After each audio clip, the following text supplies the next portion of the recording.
So good morning అందరికీ. ఈరోజు మీ ద్వారా రాష్ట్ర ప్రజలందరికీ కూడా ఒక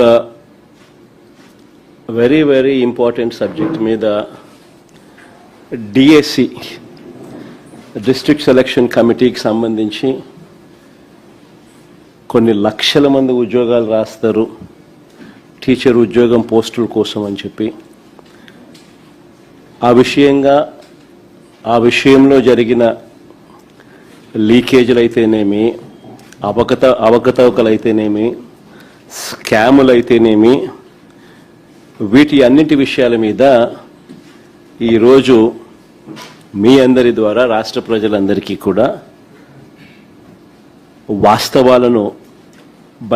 వాస్తవాలను చూపించే కార్యక్రమం ఈ ప్రెస్ మీట్ ద్వారా ఈరోజు చేయబోతున్నాం. నిజంగా డిఎస్సి పరీక్షలు డిఎస్సి పరీక్షల్లో వీళ్ళు కండక్ట్ చేసిన విధానం చూస్తే నిజంగా చాలా షాకింగ్గా ఉంటుంది. అసలు అలార్మింగ్ లెవెల్స్లోకి షాక్ అనేది పోతుంది.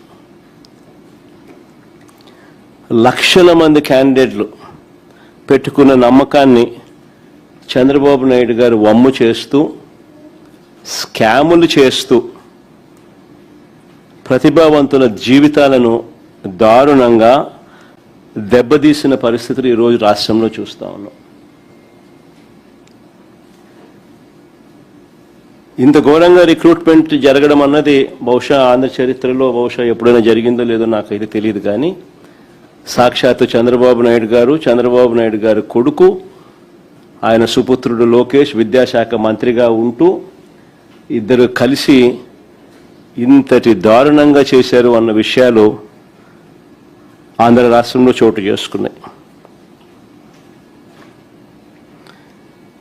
నిజంగా చంద్రబాబు నాయుడు గారిని ఒకసారి గమనిస్తే ఒక అబద్ధానికి, ఓ మోసానికి, ఓ వెన్నుపోటుకి, ఓ దగాకి, ఓ స్కామ్కి, వీటికి చొక్కా ప్యాంటు కనుక తగిలిస్తే కనిపించేది చంద్రబాబే. చంద్రబాబు నాయుడు గారి రాజకీయ జీవితం చూసినా, ఈ 2 ఏళ్లలో ఆయన సూపర్ 6లు, సూపర్ 7లు చూసినా, తానిచ్చిన మేనిఫెస్టో హామీలు ఇంకా లోతుగా చూసినా, ఇవాళ టీచర్ల రిక్రూట్మెంట్ చూసినా మనకు కనిపించేది ఇవే: దగ, మోసం, అబద్ధాలు, స్కాము, ఇవే కనిపిస్తాయి. చంద్రబాబు నాయుడు గారు రాగానే చేసిన తొలి సంతకం 5 సంతకాలు చేశాడు. తొలి సంతకాలంటూ దానికి నానా హంగామా, ఆర్భాటం కూడా చేశాడు. అందులో భాగంగా ఇది కూడా ఒకటి. ఇందులో మెగా డిఎస్సి అనేది ఒక సంతకం. మెగా అనేది ఏమిటో నాకైతే అర్థం కాదు. కానీ ఎందుకంటే ఇందులో 6,100 ఉద్యోగాలు మేమిచ్చిన నోటిఫికేషన్, ఆయన ఇచ్చిన చరిత్ర కాదు, మేమిచ్చిన నోటిఫికేషన్. ఆ నోటిఫికేషన్ 6,100 పోస్టుల నోటిఫికేషన్ను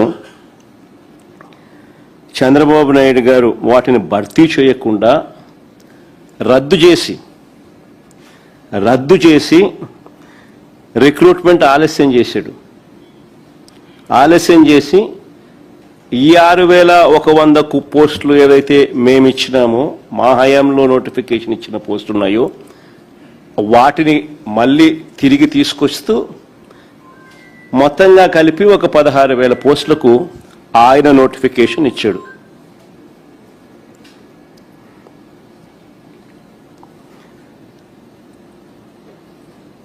ఇచ్చిన ఈ నోటిఫికేషన్లో చివరకు లీకులు చూస్తూ ఉన్నాము, అక్రమాలు చూస్తూ ఉన్నాము, స్కాములు చూస్తూ ఉన్నాము, అవకతవకలు చూస్తూ ఉన్నాము.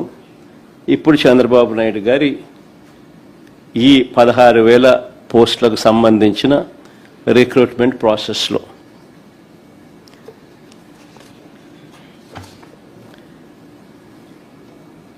నిజంగా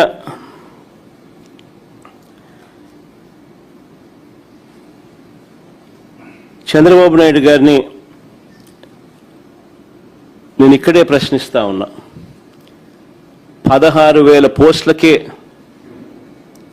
ఇన్ని స్కాములు కనపడతా ఉన్నాయి, ఇన్ని అవకతవకలు కనపడతా ఉన్నాయి, ఇన్ని లీకులు కనపడతా ఉన్నాయి. ఇది చంద్రబాబు నాయుడు గారి చరిత్ర చెప్తా ఉన్న నిజం. మరోవైపు ఆయనంతటా ఆయన సెల్ఫ్ సర్టిఫికెట్లు చాలా ఇచ్చుకుంటుంటాడు. రికార్డ్ అంటాడు, మెగా అంటాడు, రకరకాల పద్ధతులు, రకరకాల మాటలు మాట్లాడతాడు. నేను చెప్తా ఉన్నా చంద్రబాబు నాయుడు గారికి, అయ్యా చంద్రబాబు నాయుడు గారు, రికార్డ్ అంటే ఏమిటి, రికార్డ్ అంటే ఏమిటో నేను ఒకసారి చెప్తా తెలుసుకో చంద్రబాబు అని చెప్పి నేను చంద్రబాబు చెప్తా ఉన్నా. వైఎస్ఆర్సీపీ ప్రభుత్వంలో రాష్ట్ర చరిత్రలో కానీ దేశ చరిత్రలో కానీ కని విని ఎరగని రీతిలో ఒకే నోటిఫికేషన్ ఒకే టైంలో 130,000 ఉద్యోగాలు భర్తీ చేసిన చరిత్ర ఈ రాష్ట్రంలో కానీ ఈ దేశంలో కానీ ఎక్కడైనా జరిగింది అని అంటే అది ఒక్క వైఎస్ఆర్సీపీ ప్రభుత్వంలో మాత్రమే జరిగిందని గర్వంగా చెప్పగలుగుతాను. రికార్డ్ అంటే ఇది అని కూడా చెప్పగలుగుతాను. గ్రామ స్వరాజ్య సాధన, సుపరిపాలన, ఈ 2 లక్ష్య సాధనగా ఉద్యోగాల చరిత్రలో ఓ సువర్ణ అధ్యాయం రాశాం. మేము ఎవరు బద్దలు కొట్టలేని ఓ రికార్డును ఎస్టాబ్లిష్ చేశాం.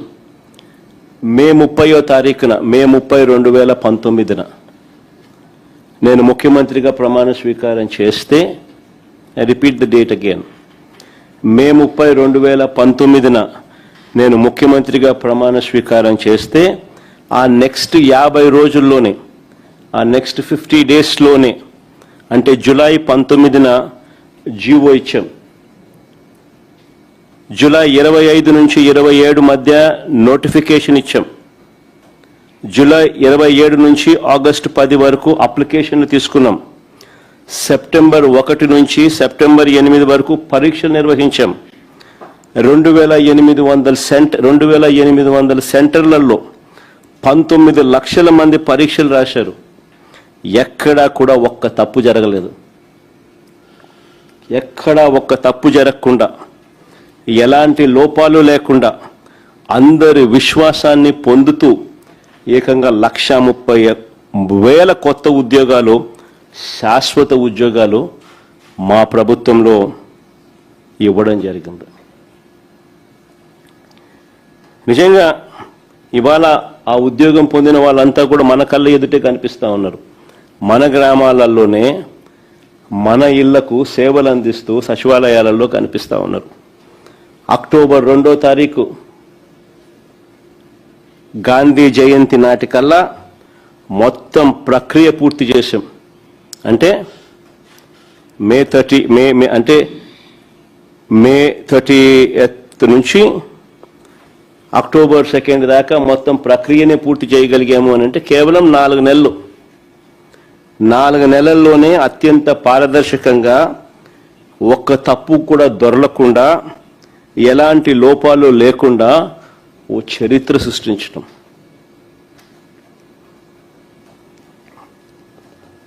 కానీ ఇవాళ చూస్తే చంద్రబాబు నాయుడు గారి పరిస్థితిని ఒకసారి ఇవాళ గమనిస్తే, మెగా డిఎస్సి పేరుతో, ఫస్ట్ ఆఫ్ ఆల్ ఇది మెగా అనే దానికి కూడా అర్హత లేదు.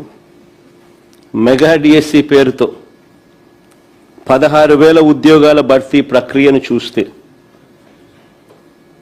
అది వేరే విషయం. ఇందులో 6,100 మా హయాంలోనే మేము నోటిఫికేషన్ ఇచ్చిందే ఆయన రద్దు చేసి, దాన్ని క్యాన్సిల్ చేసి 6,100 కూడా దీంట్లో యాడ్ చేసుకుని మొత్తంగా 16,000 నోటిఫికేషన్ ఇచ్చినాడు అనేది పక్కన పెడితే, అయినా ఇది మెగా అనే జాబితాలోకి ఎక్కడ రాదు. కానీ ఆ మెగా డిఎస్సి పేరుతో ఈయన నిర్వహించిన ఈ 16,000 ఉద్యోగాల భర్తీ ప్రక్రియ చూస్తే ఎంతమంది ఆవేదనతో ఉన్నారు ఈ రాష్ట్రంలో అన్నది కంటికి కనిపిస్తూ ఉంది. వీళ్ళు చేసిన గోల్మాల్ వ్యవహారాలతో, వీళ్ళు చేసిన స్కాముల నిర్వాహకం వల్ల ఎంతమంది కన్నీళ్లు పెడతా ఉన్నారు ఈరోజు రాష్ట్రంలో కనిపిస్తూ ఉంది. నిజంగా ఎంతమంది రోధిస్తూ ఉన్నారు అన్నది కూడా కనిపిస్తూ ఉంది. గవర్నమెంట్ అంటే ఒక భరోసా. అలాంటి భరోసా ఈరోజు పోయిన పరిస్థితుల్లో ఈరోజు ఈ రాష్ట్రంలో ఈరోజు మన పిల్లలు, జెన్జీ పిల్లలు ఇవాళ కొట్టుమిట్టాడుతూ ఉన్నారు.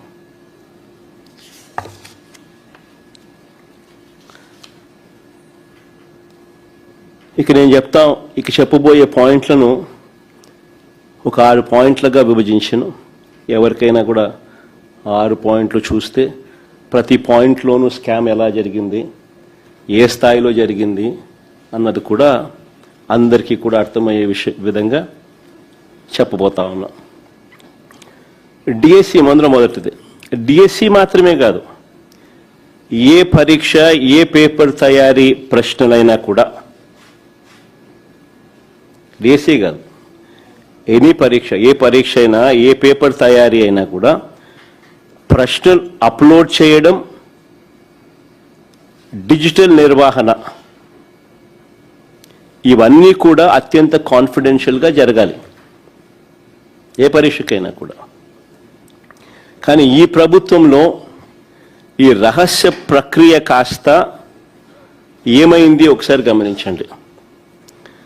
DSC question papers, DSC question పేపర్లను ఎస్సీఈఆర్టీ అంటే state council of educational research and training వీళ్ళు తయారు చేస్తారు క్వశ్చన్ పేపర్ను. పరీక్ష నిర్వహణ అంటే పరీక్ష నిర్వహణ బాధ్యతలు డిఎస్సి కన్వీనర్ చూస్తారు. మామూలుగా 2 డిపార్ట్మెంట్స్, ఒకటి ప్రిపరేషను, ఒకటి నిర్వహణ.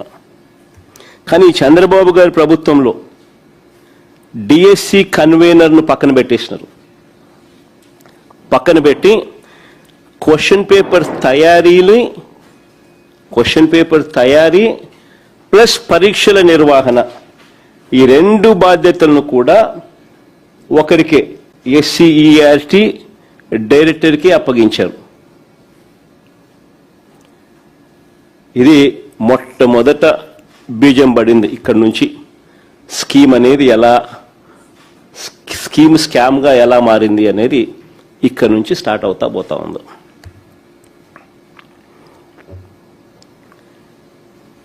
డిఎస్సి పరీక్షల్లోనే పారదర్శకతను దెబ్బతీసినారు. అక్రమాలను ఉద్దేశపూర్వకంగానే ఇక్కడ నుంచి ఆద్యం పోశారు.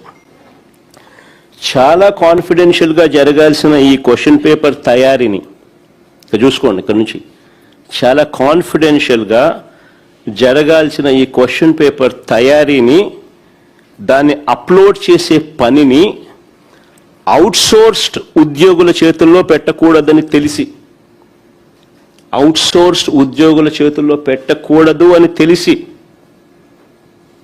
తెలిసి అవసరమైతే నేరం ఈజీగా వారిపై వేయొచ్చు అనే దుర్బుద్ధితో కూడా అనుకోవచ్చు.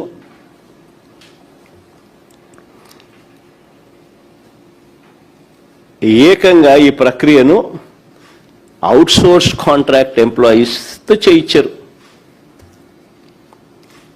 ఆశ్చర్యం ఏమిటో తెలుసా? కృష్ణా జిల్లాలో ఇందులో పనిచేసే అవుట్సోర్స్డ్ ఉద్యోగి కృష్ణా జిల్లా సోషల్ స్టడీస్లో ఫస్ట్ ర్యాంక్. కృష్ణా జిల్లాలో సోషల్ స్టడీస్లో ఫస్ట్ ర్యాంక్. అంతటితో ఆగిపోలా. టీజీటీ అంటే ట్రైన్డ్ గ్రాడ్యుయేట్ టీచర్ తెలుగు పరీక్షలో జోన్ 2లో 6వ ర్యాంక్ సాధించినాడు. చూడు ఫస్ట్ ర్యాంక్ ఎంత బాగుందో. Naveen Purama, father's name Radhakrishna, first rank.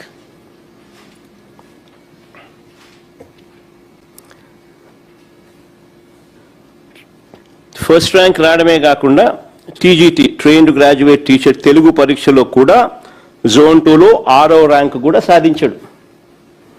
ఒకే వ్యక్తి పరీక్ష నిర్వహణ వ్యవస్థలో ఉండడం, ఒకే వ్యక్తి పరీక్ష నిర్వహణ వ్యవస్థలో ఉండడం, అదే వ్యక్తి అవే పరీక్షల్లో టాప్ ర్యాంకులు రావడం.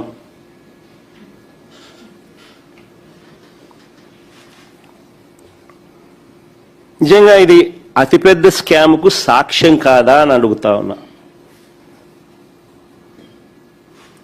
ఇక్కడ నుంచి ఇంకా ఎంతమందికి లీక్ అయిందో ఇది కనిపిస్తూ ఉంది.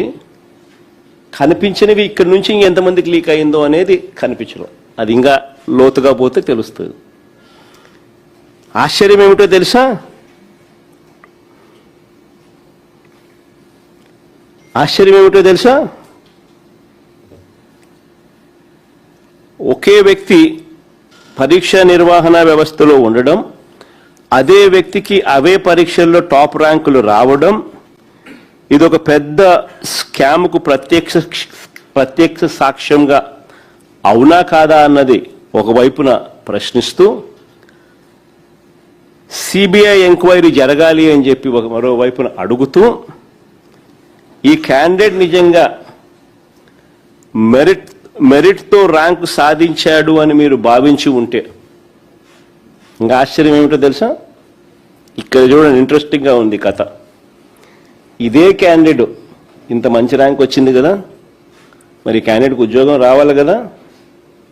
ఇదే క్యాండిడేట్కు నిజంగా మెరిట్తో ర్యాంక్ సాధించాడని మీరు భావించి ఉంటే ఈ మనిషికి ఉద్యోగం ఎందుకు ఇవ్వలేదు? ఇది ఇంకొక మిస్టరీ. అంటే తప్పు జరిగిందని కనిపిస్తా ఉంది కదా, అతడి ఐడి కనిపించకుండా చేశారు. అతడి ఐడిని కనిపించకుండా చేశారు. అతని డేటాను మాయం చేశారు. అతని డేటాను మాయం చేశారు. సెకండ్ మెరిట్ లిస్ట్ కూడా ఒకసారి చూపించుమా. మెరిట్ లిస్ట్లో మార్పులు, ఆయన పేరు లేదు. మెరిట్ లిస్ట్లో మార్పులు ఇష్టానుసారంగా, ఆయన పేరు లేదు. నిజంగా ఈ క్యాండిడేట్ కన్నా మెరిట్ ర్యాంక్ సాధించాడని మీరు భావించి ఉంటే ఉద్యోగం ఎందుకు ఇవ్వలేదు? అంటే తప్పు జరిగిందనేగా. అతని ఐడి ఎందుకు కనిపించకుండా చేశారు? అతని డేటాను ఎందుకు మాయం చేశారు? మెరిట్ లిస్ట్ నుంచి తన పేరును ఎందుకు తొలగించారు? కాల్ లెటర్ ఎందుకు పంపలేదు? క్వశ్చన్స్ ఇవి. చివరికి ఏం జరిగింది? ఈ మనిషి కోర్టుకు పోయినాడు. నాకెందుకు ఉద్యోగం ఇవ్వలేదు అని.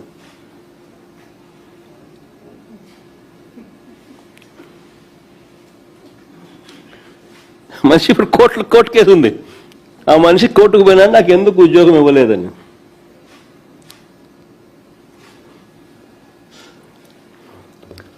కీలక బాధ్యతలను అవుట్సోర్స్ ఉద్యోగులకు ఇవ్వడం, రెండోది అతడి టాప్ ర్యాంక్ వచ్చిన తర్వాత కూడా పోస్టు ఇవ్వకపోవడం, మూడోది అతడి వివరాలను మాయం చేయడం. తప్పులు జరగకపోతే ఇవన్నీ ఎందుకు జరిగాయి అని అడుగుతా ఉన్నా.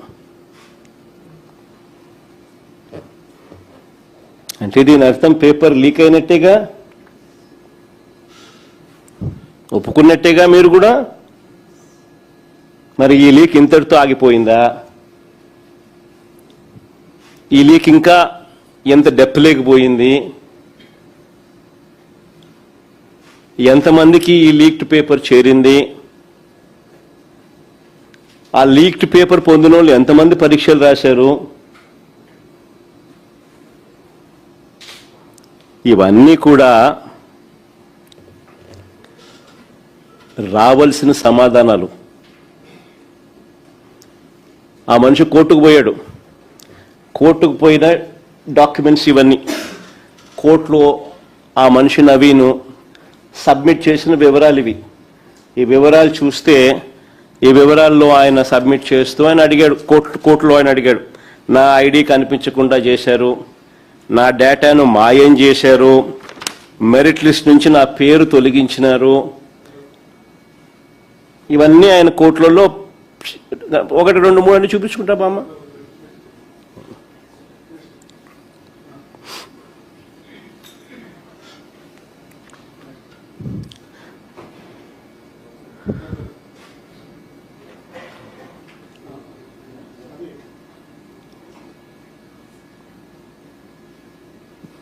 వీళ్ళేమంటారు, ఈ ప్రశ్నలకన్నీ కానీ చంద్రబాబు నాయుడు గారిని, ఈ ప్రశ్నలకు చంద్రబాబు నాయుడు గారి ప్రభుత్వం చెప్తున్న కారణాలు ఏమిటో తెలుసా? ఈ ప్రశ్నలకు చంద్రబాబు నాయుడు గారి గవర్నమెంట్ ప్రభుత్వం చెప్తా ఉన్న కారణాలు ఏమిటో తెలుసా? చాలా హాస్యాస్పదంగా ఉన్నాయి. ఈ ఫస్ట్ ర్యాంక్ సాధించిన వ్యక్తి సర్టిఫికెట్ల వెరిఫికేషన్కి రాలేదంట, అందుకనే ఈయనకు ఉద్యోగం ఇవ్వలేదంట అని వీళ్ళు కారణాలు చెప్తా ఉన్నారు. సర్టిఫికెట్ల వెరిఫికేషన్కి రాకపోయిందంటే అది వాస్తవమే అయితే ఆయన కోర్టుకి ఎందుకు పోతాడయ్యా? కోర్టుకి ఎందుకు పోతాడు?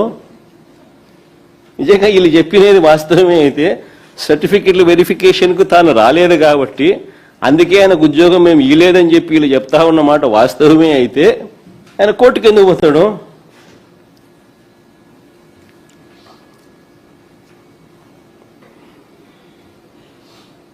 ఫస్ట్ ర్యాంక్ సాధించిన వ్యక్తి సర్టిఫికెట్ల వెరిఫికేషన్కు రాలేదు కాబట్టి పోస్టు ఇవ్వలేదని అంటారు. మెరిట్ లిస్ట్లో పేరు తీసేసి ఆ క్యాండిడేట్ డేటాను మాయం చేసి కాల్ లెటర్ ఇవ్వకుండా సర్టిఫికెట్ల వెరిఫికేషన్కి ఆయన ఎలా వస్తారు స్వామి? ఎలా రాగలుగుతాడు? నువ్వు పంపిస్తే కదా. మీరు చెప్పేవన్నీ కూడా కాకమ్మ కబుర్లని. ఆయన కోర్టుకు పోయిన ఆయన అఫిడవిట్ చూస్తే అన్నీ ఇట్టి అర్థమవుతాయి. ఇలా చెవులో పూలు పెట్టుకుంటూ పేపర్ లీకులు దాచిపెట్టడానికి నానా అగసాట్లు పడతా ఉన్నారు.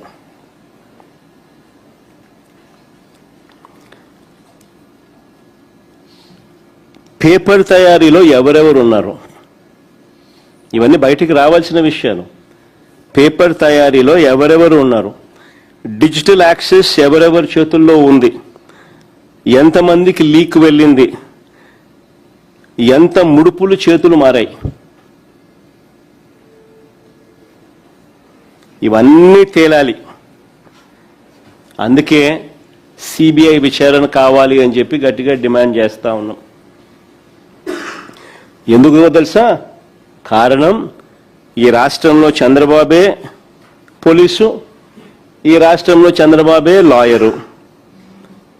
ఆయన ఆదేశాలతోనే ఆయనే పర్యవేక్షిస్తాడు వ్యవహారాలను.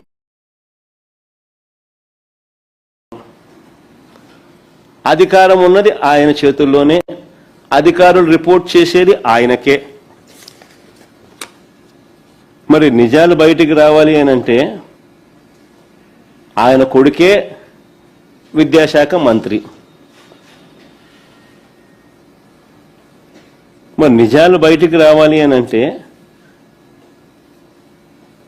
విచారణ నిజాయితీగా జరగాలి అనంటే సిబిఐ లాంటి ఏజెన్సీ, థర్డ్ పార్టీ ఏజెన్సీ వస్తేనే కదా నిజాలు బయటకు వచ్చేది.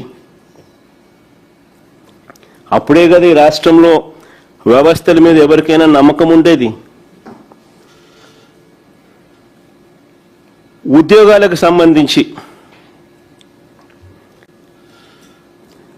ఇంకా నెక్స్ట్ పాయింట్లు లేకపోతే నెక్స్ట్ పాయింట్కి పోతే, ఉద్యోగాలకు సంబంధించి ఎలాంటి కాంపిటేటివ్ ఎగ్జామ్ రిజల్ట్స్ అయినా తీసుకోండి, let it be any exams, public సంబంధించి ఉద్యోగాలకు సంబంధించి ఎలాంటి కాంపిటేటివ్ ఎగ్జామ్స్ అయినా కూడా, public exams especially public involve అయి ఉన్న ఎగ్జామ్స్ ఏదైనా కూడా, ఇటువంటివన్నీ కూడా పారదర్శకంగా మెరిట్ లిస్టులను డిస్ప్లేలో పెడతారు. పారదర్శకంగా మెరిట్ లిస్టులో ఈ డిస్ప్లేలో పెడతారు ఎనీ ఎగ్జామ్. యూపీఎస్సీ నుంచి తీసుకోండి, ఎక్కడైనా తీసుకోండి. కానీ చంద్రబాబు నాయుడు గారి డిఎస్సి దీనికి పూర్తిగా విరుద్ధం. ఇంతకుముందు గతంలో మనం కూడా డిఎస్సి ఎగ్జామ్స్ చాలా చూసాం. డిఎస్సి అంటేనే ఏంది, డిస్ట్రిక్ట్ సెలక్షన్ కమిటీ అంటే అది కలెక్టర్ పరిధి. కలెక్టర్ పరిధి అని అంటే కలెక్టర్ కార్యాలయాల్లో మామూలుగా ఎక్కడ కూడా గతంలో ఎప్పుడు కూడా చూసినా కూడా ఇది కనిపిస్తుంది.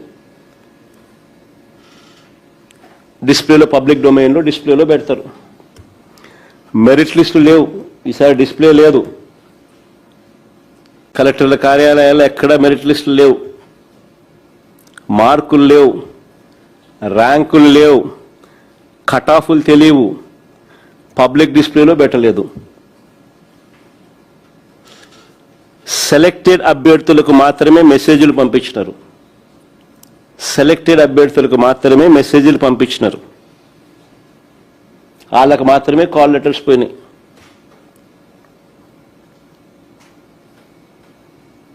అసలు డిఎస్సి అంటేనే ఇంతకుముందు నేను చెప్పిన డిస్ట్రిక్ట్ సెలక్షన్ కమిటీ అంటే జిల్లా స్థాయిలో కలెక్టర్ల నేతృత్వంలో జరిగేది. అలాంటి కలెక్టర్ల కార్యాలయాల్లో పబ్లిక్ డిస్ప్లేలో మెరిట్ లిస్టులు పెట్టలేదు, మార్కులు పెట్టలేదు, ర్యాంకులు పెట్టలేదు, కట్ ఆఫ్లు పెట్టలేదు, రోస్టర్ లిస్టు పెట్టలేదు. మొత్తం ప్రక్రియ అంతా సెంట్రలైజ్ చేసినారు. మొత్తం ప్రక్రియ అంతా సెంట్రలైజ్ చేసినారు. ఆన్లైన్ అని ఒక పేరు పెట్టినారు. మొత్తం ప్రక్రియనంతా సెంట్రలైజ్ చేసినారు. దానికి ఆన్లైన్ అని చెప్పి పేరు కూడా పెట్టారు. నిజంగా ఈ మాదిరిగా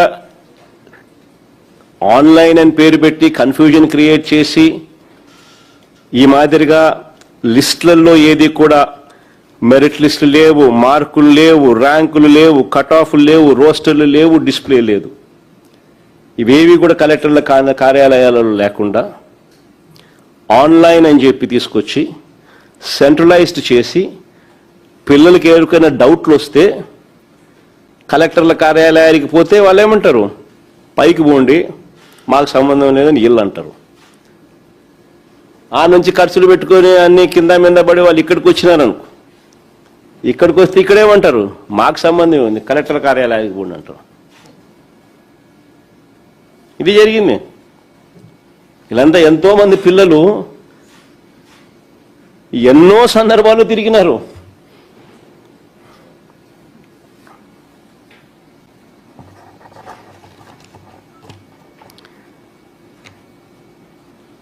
ఇక్కడ ఇచ్చిన కట్ ఆఫ్ మార్కులు రోస్టర్ ఆధారంగా పరీక్షలు రాసిన వారు మామూలుగా అయితే ఇవన్నీ కూడా డిస్ప్లేలో పెడతారు, ఇవన్నీ కూడా చూస్తారు. మెరిట్ లిస్ట్ అయితేనేమి, మార్కులు అయితేనేమి, ర్యాంకులు అయితేనేమి, కట్ ఆఫ్ అయితేనేమి, రోస్టర్ అయితేనేమి, ఇవన్నీ కూడా చూసుకొని ఎవరికైనా ఏదైనా డౌట్లు ఉంటే కలెక్టర్ కార్యాలయంలో అడిగితే వాళ్ళు డౌట్స్ కూడా క్లారిఫై కూడా చేస్తారు. మామూలుగా ఈ ప్రక్రియ మొత్తానికి సున్నా.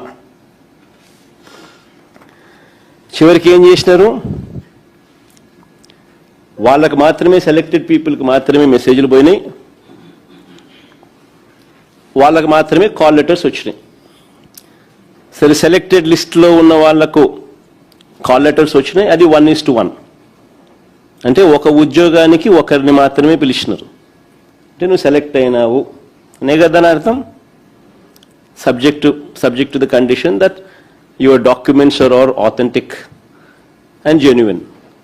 మీ డాక్యుమెంట్లు అన్నీ కూడా జెన్యున్ ఆథెంటిక్ అయితే మీరు సెలెక్ట్ అయినట్టే కదా. 1:1 పద్ధతిలో పిలిచినారంటే దాని అర్థం అక్కడ రూల్ నెంబర్ 20 కూడా చూడండి ఒకసారి.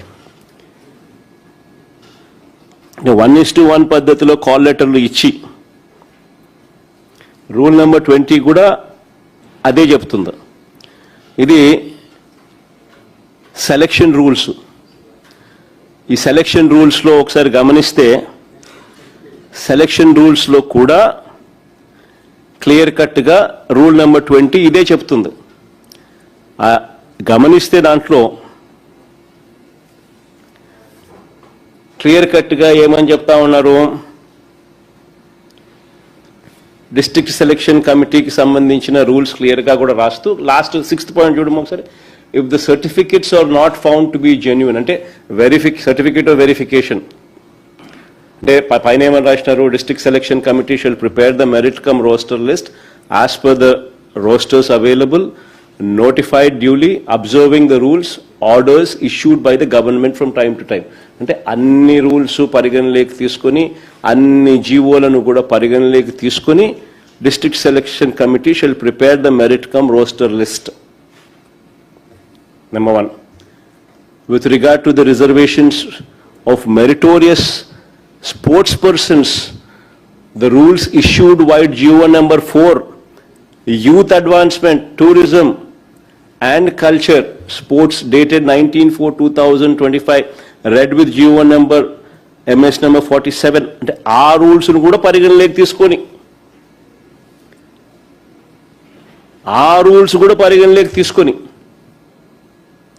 కాల్ లెటర్ పంపించిన తర్వాత 1:1 పద్ధతిలో పంపించిన తర్వాత కింద చూడండి, if the certificates are not found to be genuine or /correct, and if the candidate fails to produce the certificates required at the time of verification,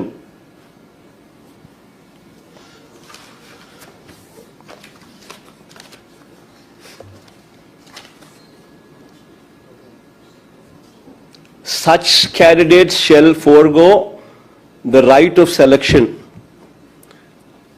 and the next eligible candidate shall be considered for certificate verification. Otherwise ఇచ్చేయాల,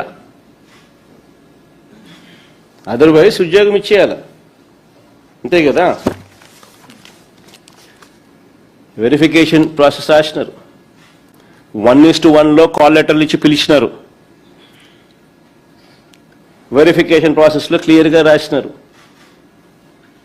if the candidates are not found to be genuine /correct, and if the candidate fails to produce the certificates required at the time of verification, or if the candidate is absent for verification of certificates, such candidates shall forego the right of selection, and the next eligible candidate shall be considered for certificate verification.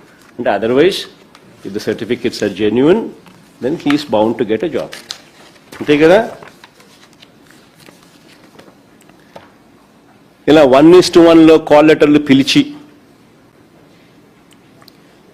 వెరిఫికేషన్కు రమ్మని చెప్పి క్యాండిడేట్లను రమ్మని చెప్పి, దీని అర్థం ఏమిటి? దీని అర్థం ఒక పోస్టుకు ఒక అభ్యర్థినే కదా దీని అర్థం.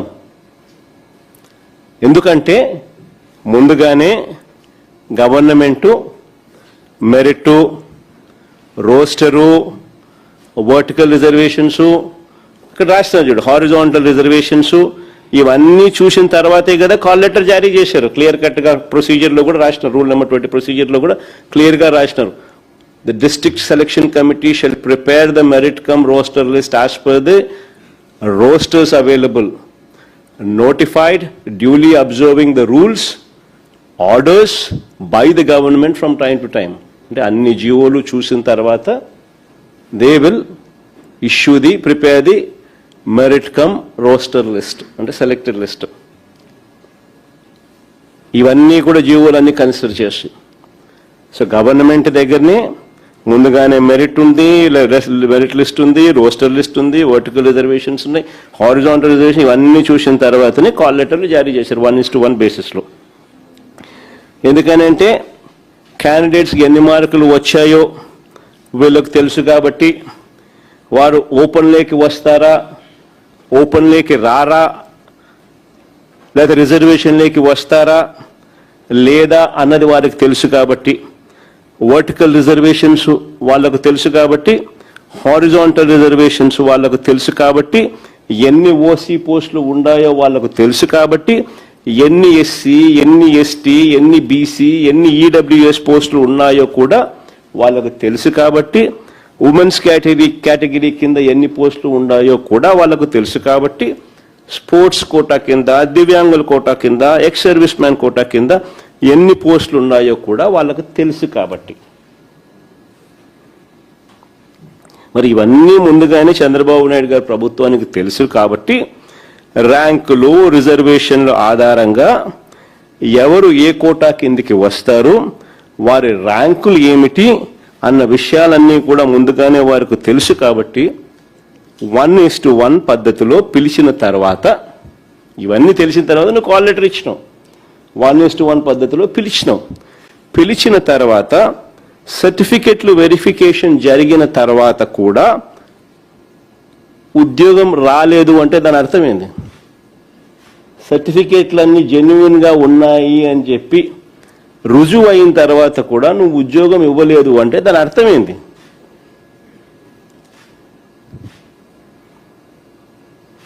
ఎవరి కోసం వీళ్ళని డ్రాప్ చేశారు?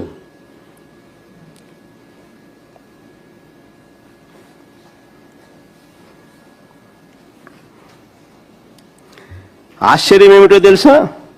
వెరిఫికేషన్లలో సర్టిఫికెట్లన్నీ సరైనవే అని నిర్ధారించిన తర్వాత ఉద్యోగం రాకపోవడం ఏంటి అన్నది ఒకటైతే, రిజెక్ట్ లిస్ట్లో కూడా వీరి పేరు లేదు. రిజెక్ట్ లిస్ట్లో కూడా వీళ్ళ పేరు లేదు. ఇది దగా కాదా అని అడుగుతా ఉన్నా, ఇది మోసం కాదా అని అడుగుతా ఉన్నా, ఇది స్కామ్ కాదా అని అడుగుతా ఉన్నా. ఇప్పుడేమంటారు? ఇప్పుడేమో కాల్ లెటర్ జారీ చేస్తే ఉద్యోగం వచ్చినట్టు కాదంటున్నారు. ఇప్పుడు మరి 1:1 అర్థమైంది స్వామి అని అడుగుతాను. నువ్వేదో 1:5 లేదా 1:3 కానీ నువ్వు కానీ పిలిచి ఉండింటే సరే నువ్వు చెప్పేది కరెక్టే అని చెప్పి మేము కూడా అనుకోనుందు. నువ్వు 1:1 పిలిచి సర్టిఫికెట్లన్నీ జెన్యున్ అని చెప్పి తేలిన తర్వాత నువ్వు ఉద్యోగం ఎందుకు ఇవ్వడంలా? రిజెక్ట్ లిస్ట్లో ఎందుకు పెట్టడంలా?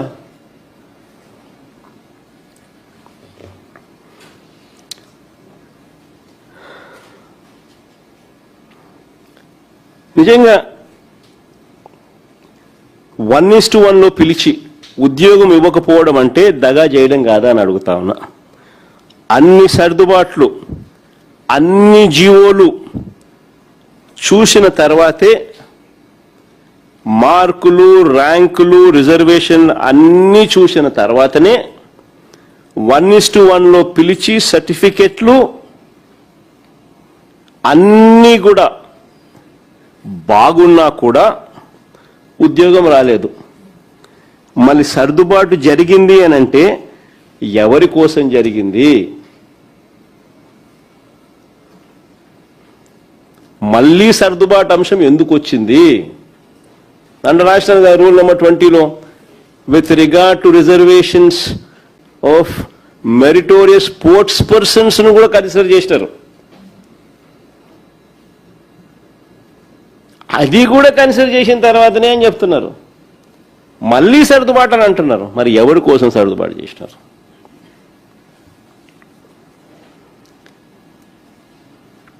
ఇంకొక అడుగు ముందుకేద్దాం. ఇప్పుడు చెప్పబోయేది మరీ ఇంట్రెస్టింగ్ పాయింట్. Sports quota. అసలు ఇది మామూలు స్కామ్ కాదు. ఈ స్పోర్ట్స్ కోటా కనుక ఇంటే అసలు ఎంటికలు నిలబడతాయి. నా పక్కన దుర్గయ్య ఉన్నాడు.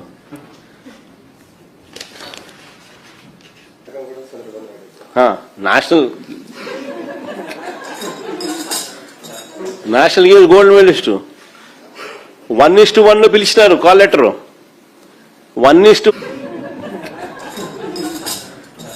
నేషనల్ గేమ్స్ గోల్డ్ మెడలిస్ట్ 1:1లో పిలిచినారు కాల్ లెటర్. 1:1లో కాల్ లెటర్ పిలిచినారు. సర్టిఫికెట్లు వెరిఫైడ్, ఉద్యోగం రాలా. నా పక్కనే కూర్చొని ఉన్నాడు. ఇప్పుడు చెప్తా, ఇప్పుడు ఇంట్రెస్టింగ్గా ఎందుకుందో చెప్తా. స్పోర్ట్స్ కోటా అన్నది అసలు మన దుర్గాయికి అయితే వచ్చిన మెడల్స్ ఏంటో తెలుసా? ఆర్చరీలో national games Hyderabad Visakha first place 2002 gold medallist. తర్వాత seniors national Jharkhand first place 2003. Association of Indian Universities Haryana 2011 first place gold. Government of India ఇది యుఎల్ స్పోర్ట్స్ యూత్ స్పోర్ట్స్ కల్కట్టా ఇది 3 అంటే ఫస్ట్ ప్లేస్ 3 గోల్డ్ మెడల్స్. ఇలా రకరకాల, ఒక మెడల్ కాదు, అయినా నా పక్కన ఇట్టే కూర్చొని ఉన్నాడు. ఇప్పుడు చెప్తా, స్పోర్ట్స్ కోటా అన్నది ఇంకో పెద్ద స్కామ్. ప్రతిభ ఉన్నవారికే కాదు, ప్రతిభ ఉన్నవారికి సరే మనం ఎట్టాగూ చూసినాం, ఏ రకంగా కాల్ లెటర్లు ఇచ్చి పక్కన పెడుతున్నారు అనేది మనం ఎలాగూ గమనిస్తూనే ఉన్నాం, ఏ రకంగా స్కాములు జరుగుతూ ఉన్నాయని చూసినాం. అసలు ప్రతిభ ఉన్నవారికే కాదు, నిజంగా కష్టపడ్డ స్పోర్ట్స్ పర్సన్స్ కూడా అన్యాయం జరిగింది. స్పోర్ట్స్ కోటా అన్నది స్పోర్ట్స్ కోటాతో స్పోర్ట్స్ మెన్ ఎలా అన్యాయం చేయగలుగుతామో అన్నదానికి నిదర్శనం. జీవో నెంబర్ 4 అని ఇచ్చినారు, జీవో నెంబర్ 47 అని ఇంకో జీవో ఇచ్చినారు. చంద్రబాబు ఆయన కొడుకు ఇద్దరు కలిసి scheme scam.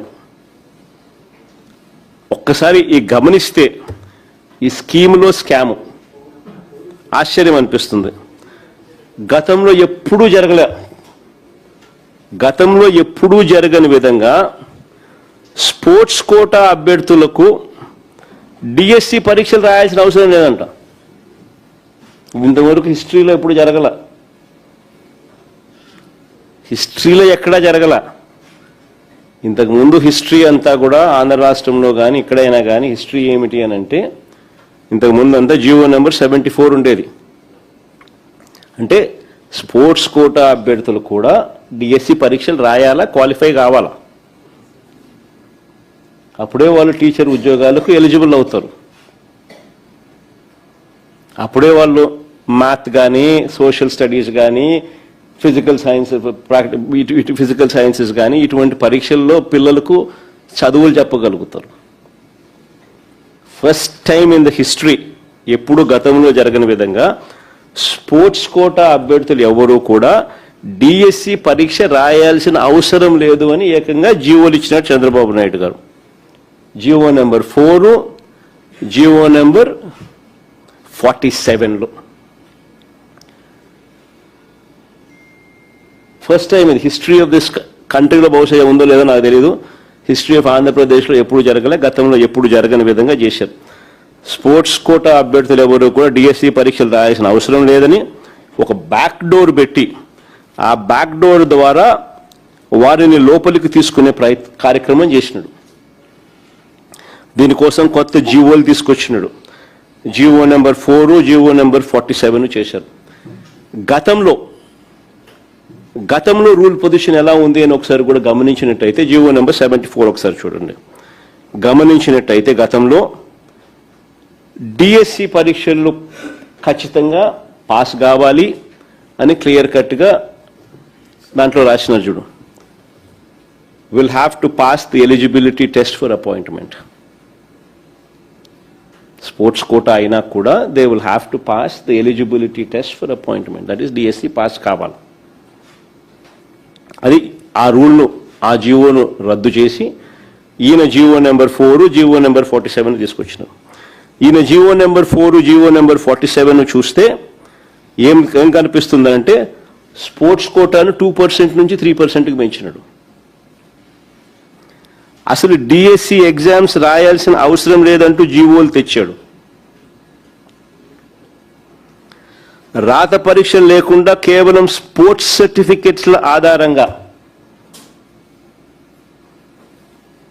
Hindi, maths, social science, English ఇంకా ఇలాంటి సబ్జెక్టులకు డిఎస్సి పరీక్షలు రాయకుండానే టీచర్ ఉద్యోగాలు ఇచ్చేసే కార్యక్రమం చేశాడు. దీనికి ముందుగానే ఈ జీవోలు ఇవ్వడానికి ముందుగానే వారి వద్ద నుంచి వసూలు కార్యక్రమాన్ని ఇంకో పక్క స్టార్ట్ అయిపోయినాయి.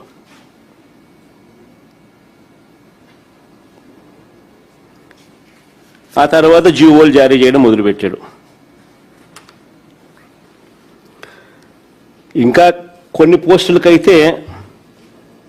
పోస్టులకైతే ఉద్యోగం వచ్చిన తర్వాత డిఎస్సి పరీక్ష ఎలాగో రాయాల్సిన పనుల ఉద్యోగం వచ్చిన తర్వాత నింపాదిగా డిగ్రీ కూడా సాధించుకునేదానికి 5 ఏళ్ళు టైం ఇచ్చినారు.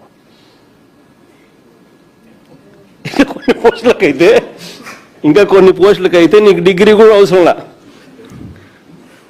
డిఎస్సి ఎగ్జామ్ ఎలాగూ లేదు, డిఎస్సి ఎగ్జామ్ ఎలాగో రాయాల్సిన పనుల డిగ్రీ కూడా ఉండాల్సిన పనుల 5 ఏళ్ళు నీకు టైం ఇస్తా, 5 ఏళ్ళలో నీకు ఉద్యోగం వచ్చిన తర్వాత 5 ఏళ్లలో నువ్వు డిగ్రీ పాస్గా అంటున్నాడు కొన్ని పోస్టులకు. ఇంకా ముందుకు ఇది ఇంకా మోర్ ఇంట్రెస్టింగ్గా కనిపిస్తుంది. ఇప్పుడు చూడండి, స్పోర్ట్స్ కోటా అంటే నిజమైన క్రీడా ప్రతిభకు గౌరవం, అంతే కదా. నా ముందనే నా పక్కనే దుర్గయ్య ఉన్నాడు. అట్లీస్ట్ గౌరవం. ST Polavaram schedule tribe, Polavaram ఆర్చరీలో నేషనల్ గోల్డ్ మెడలిస్ట్, ఇలాంటి వాళ్ళకి రాలా. స్పోర్ట్స్ కోటా అంటే నిజమైన క్రీడా ప్రతిభకు గౌరవం. కానీ ఈ ప్రభుత్వం దాన్ని ఉద్యోగాల దళారీ వ్యవస్థగా మార్చింది, ఉద్యోగాల బ్రోకరేజ్ ఫర్మ్ కింద మార్చింది స్పోర్ట్స్ కోటా పేరుతో. క్రీడా ప్రతిభను చూడలేదు, ఫలితాలు చూడలేదు, బ్యాకప్ సర్టిఫికెట్లు కూడా లేవు. కేవలం ఆటల్లో పాల్గొన్నట్టుగా సర్టిఫికెట్ ఉంటే చాలు.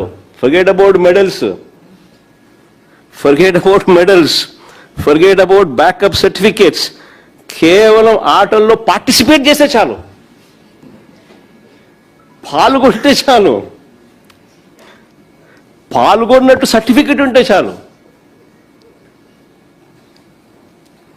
ఉద్యోగాలు ఇచ్చేసినాను.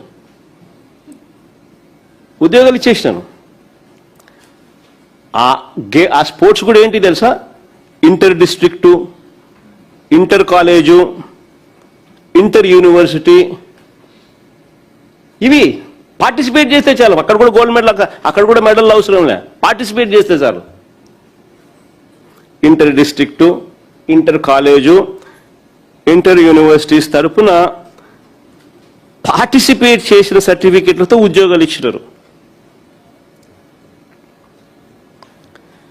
ఇంకా ఆశ్చర్యం ఏమిటంటే, ఇది బాగుంది, ఇంకా ఆశ్చర్యం ఏమిటంటే ఈ పాల్గొన్న సర్టిఫికెట్లు కూడా వేరే ఇచ్చినారు. ఇది చూసుకోండి, ఇంకా ఆశ్చర్యం. పాల్గొన్న సర్టిఫికెట్లు కూడా వీళ్ళే ఇచ్చినారు. బాల్ బ్యాడ్మింటన్ ఎప్పుడన్నా విన్నారా? బాల్ బ్యాడ్మింటన్ ఆటలో 48 మందికి, ఖోఖోలో 49 మందికి, జూడోలో 39 మందికి, సాఫ్ట్ బాల్లో 38 మందికి, ఫెన్సింగ్లో 13 మందికి పాల్గొన్నందుకు ఉద్యోగాలు వచ్చాయి. ఇందులో ఇప్పుడు వినండి, భలే ఇంట్రెస్టింగ్ కథ. ఇందులో సాఫ్ట్ బాల్ అసోసియేషన్ అధ్యక్షుడు ఎవరు తెలుసా? మన టీడీపీ ఎమ్మెల్యే ఆముదాల వలస కోన రవికుమార్. ఇంకా ఆశ్చర్యం, జూడో అసోసియేషన్ గౌరవ అధ్యక్షుడు ఎవరో తెలుసా? జూడో అసోసియేషన్ గౌరవ అధ్యక్షుడు విశాఖపట్నం ఎంపీ లోకేష్ తోడలుడు, ఎంపీ భరత్. అంటే వీళ్ళే పాల్గొన్న సర్టిఫికెట్లు ఇస్తారు, వీళ్ళే వాటిని ధృవీకరిస్తారు, వీళ్ళే పాల్గొన్న సర్టిఫికెట్లు ఇస్తారు, వీళ్ళే దాన్ని ఆథెంటికేట్ చేస్తారు, ధృవీకరిస్తారు. ఇంకా ఆశ్చర్యం ఏమిటి అని అంటే, నా పక్కనే నేషనల్ గోల్డ్ మెడలిస్ట్ ఉద్యోగం రాలే.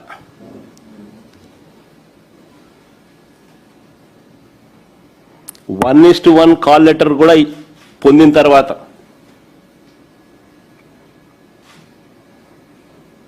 ఏమంటే అప్లోడ్ అంట, అప్లోడింగ్లో ఈయన కరెక్ట్గానే చేసినాడు, గోల్డ్ మెడల్నే చేసినాడు, సిల్వర్ మెడల్ అని చెప్పి అని అప్లోడ్ చేసినాడని పొరపాటు చేసినాడని చెప్పి అంటారు.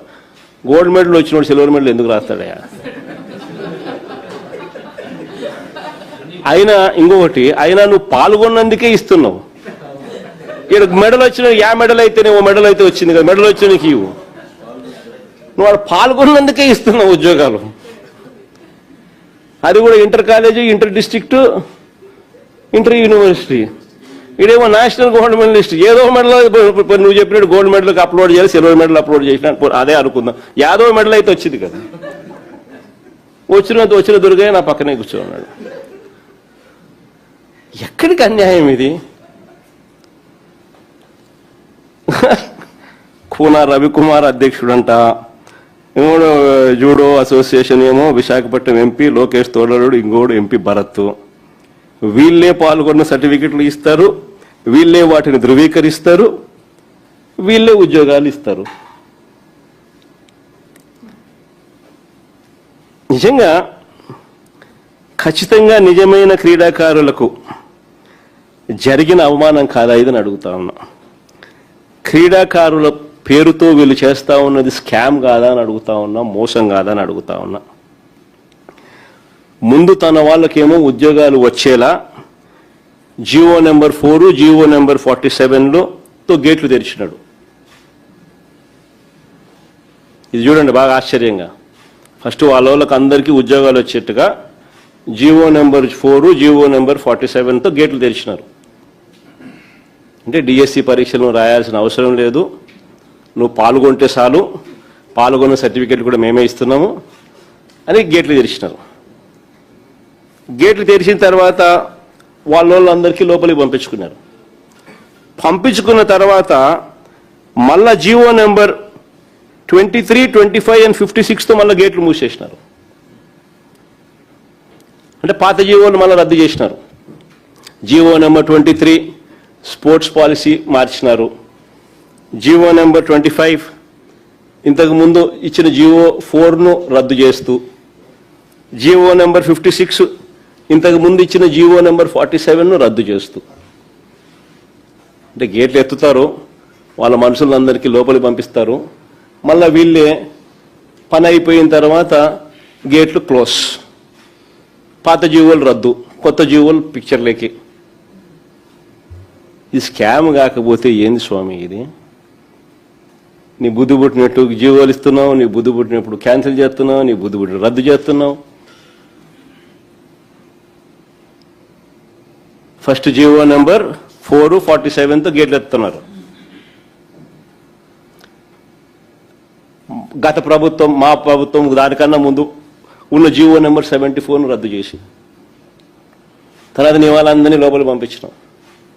తర్వాత వెళ్ళిపోయిన తర్వాత జియో నెంబర్ 23 స్పోర్ట్స్ పాలసీలో changes, GO number 25, GO number 4కు చేంజ్ రద్దు, జియో నెంబర్ 56, జియో నెంబర్ 47ను రద్దు, గేట్లు మూసేసినారు.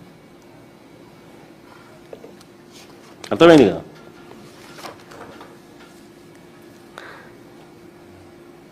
నేను అడుగుతాను చంద్రబాబు నాయుడు కానీ, అయ్యా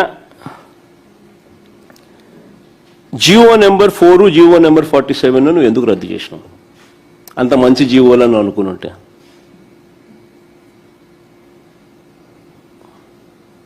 అంత మంచి జియోలను నువ్వు అనుకోనుంటే నువ్వు జియో నెంబర్ 4, 47 నువ్వు ఇచ్చిన జియోలే కదా, ఎందుకు రద్దు చేసినావు?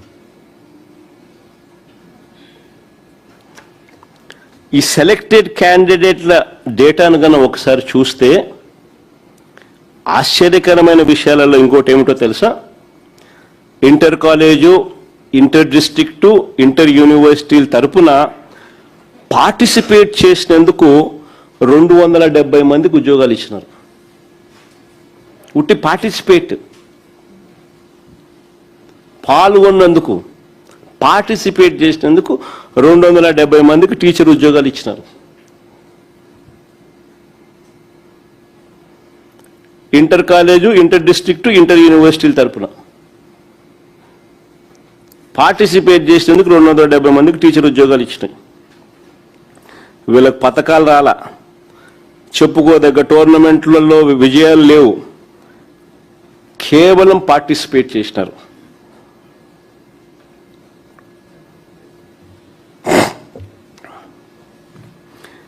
పార్టిసిపేషన్ సర్టిఫికెట్లు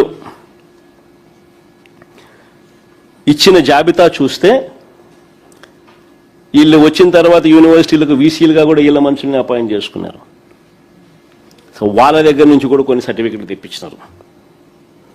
ఆంధ్ర యూనివర్సిటీ నుంచి 37, వెంకటేశ్వర యూనివర్సిటీ నుంచి 31, నాగార్జున యూనివర్సిటీ నుంచి 28, ఆదికవి నన్నయ్య యూనివర్సిటీ నుంచి 19, రాయలసీమ యూనివర్సిటీ నుంచి 15, కృష్ణదేవరాయ యూనివర్సిటీ నుంచి 14, యోగి వేమన యూనివర్సిటీ నుంచి 7, డాక్టర్ అంబేద్కర్ యూనివర్సిటీ నుంచి 4, సాంస్కృతిక యూనివర్సిటీ నుంచి 2, మిగతా యూనివర్సిటీ నుంచి ఒక్కొక్క సర్టిఫికెట్ తీసుకొచ్చినారు.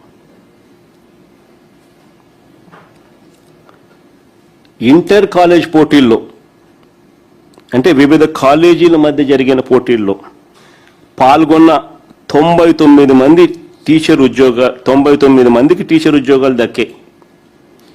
మెడల్స్, ట్రోఫీలు రాకపోయినా కేవలం పార్టిసిపేట్ చేసిన వాళ్ళు ఇందులో 86 మంది.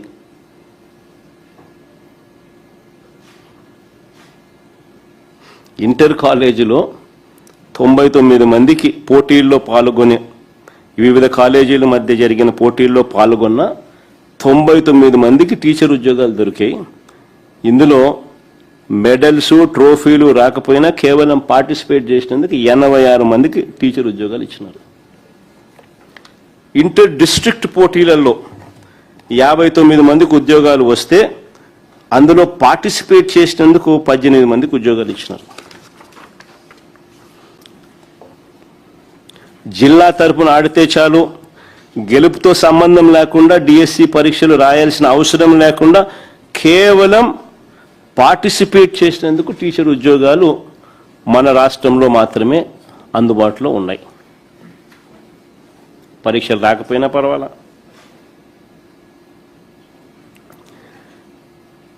ఈ స్పోర్ట్స్ కోటా కింద ఉద్యోగాలకు ఒక్కొక్క పోస్టుకు 15 లక్షల నుంచి 20 లక్షల దాకా అమ్ముకుంటూ బేరసారాలు జరుగుతా ఉన్న వీడియో కూడా బయటకు వచ్చింది. ఒకసారి ఆ వీడియో ప్లే చేయండి ఒకసారి.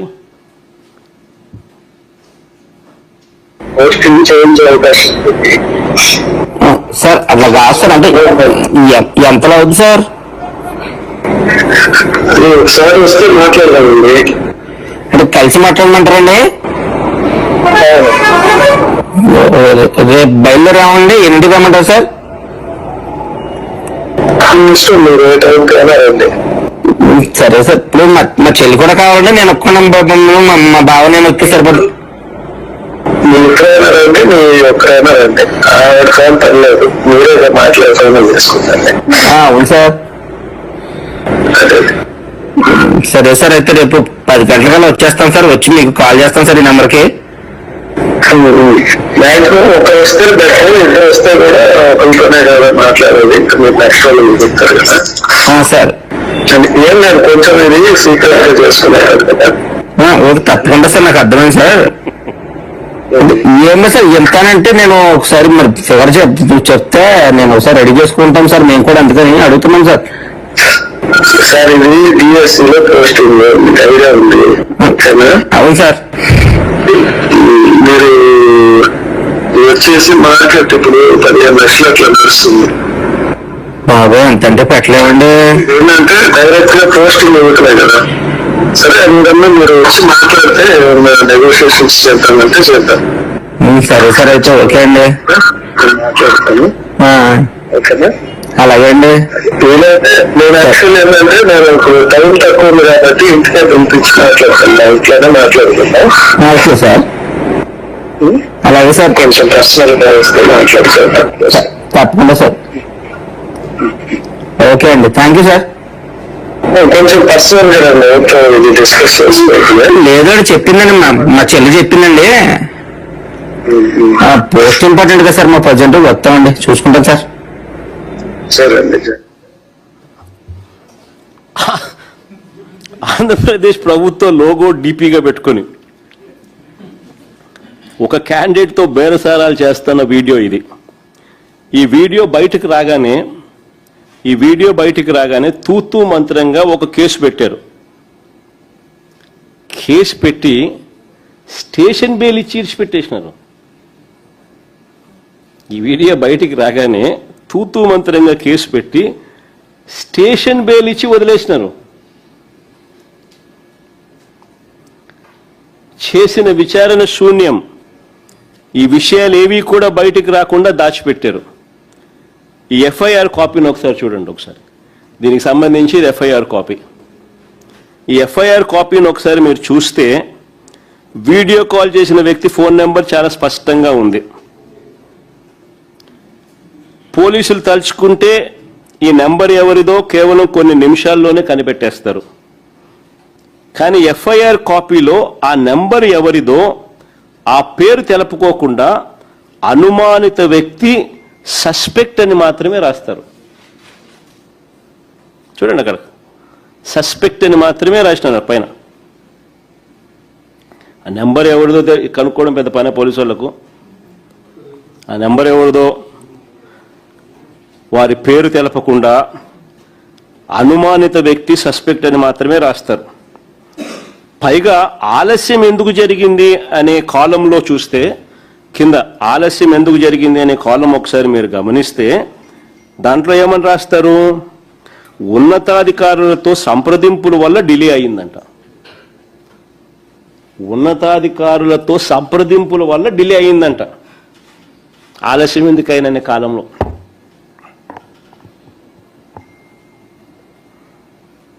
దీని అర్థం ఈ వీడియో కాలు ఆషామాషిది కాదని, అనుమానిత వ్యక్తి చాలా ముఖ్యమైన వ్యక్తి అని తేల్తా ఉంది కదా. స్పోర్ట్స్ కోటాలో వ్యవహారం వెనుక పెద్ద తలకాయలు ఉన్నాయని చెప్పడానికి ఇది ఒక ఉదాహరణ. ఆ పక్క ఎమ్మెల్యేలు ఎంపీలు డీల్ చేస్తా ఉన్నారు, అది వేరే విషయం. కోనా రవికుమార్ దగ్గర నుంచి ఎంపీ భరత్ దగ్గర నుంచి వాళ్ళే అసోసియేషన్ ప్రెసిడెంట్లు, వాళ్ళే సర్టిఫికెట్లు ఇవ్వడము, వాళ్ళే అథెంటికేట్ చేయడము, వాళ్ళే ఉద్యోగాలు ఇప్పించడము. ఓ పక్క ఎంపీలు ఎమ్మెల్యేలు డీల్ చేస్తా ఉన్నారు, వేరే విషయము. వీళ్ళు కూడా ఒక ఉదాహరణ. పైగా అన్నిటికన్నా ఆశ్చర్యం ఏమిటో తెలుసా? బలమైన సెక్షన్ను పెట్టి గట్టిగా విచారణ చేయకపోగా కేవలం స్టేషన్ బెయిల్ ఇచ్చి పంపించినారు. స్టేషన్ బెయిల్ ఇచ్చి పంపించేసినారు. అది అన్నిటికన్నా దారుణం, ఆశ్చర్యం.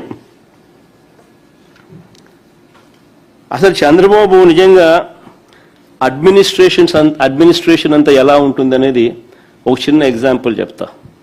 చంద్రబాబు నాయుడు గారి అడ్మినిస్ట్రేషన్ అంతా లీకేజీల మయం. 1995లో 10th class paper leak. Chandrababu Naidu గారి అడ్మినిస్ట్రేషన్ ఎలా ఉంటుంది అన్నది ఒకసారి చరిత్ర చెప్తా, ఒకసారి వినండి. 1995లో 10th క్లాస్ పేపర్ లీక్, 1996లో ఎంసెట్ ఇంజనీరింగ్ పేపర్ లీక్, 1997లో ఇంటర్మీడియట్ పేపర్స్ లీక్, 2017లో 10th సైన్స్ పేపర్ లీక్, 2019లో 10th పేపర్ లీక్, 2025లో బీఈడి పేపర్ లీక్.